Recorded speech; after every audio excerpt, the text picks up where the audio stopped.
اور اس کے بعد ان کا پریکٹیکل ہوتا تھا، وہ کینٹ میں یا ڈفرنٹ جو بارڈر ایریاز ہیں وہاں پر لے جا کر ان کے وہ مشقیں کرواتے تھے، اور اس کے 30 نمبر ہوتے تھے پریکٹیکل کے، اور اس کی بیس پر پھر آگے بھی ان کو پریورٹی دی جاتی تھی، آگے مطلب ڈفرنٹ ایڈمیشن۔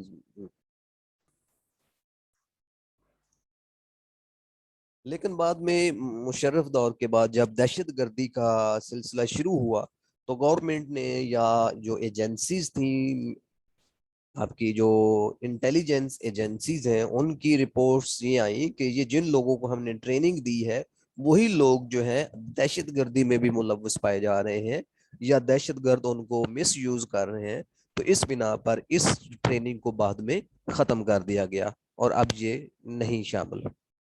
اوکے جی، ہمارا جو ہے یہ 2 ایجوکیشنل پالیسیز جو ہے کمپلیٹ ہو گئی۔ کل ہم پڑھیں گے نیشنل ایجوکیشن پالیسی 1978۔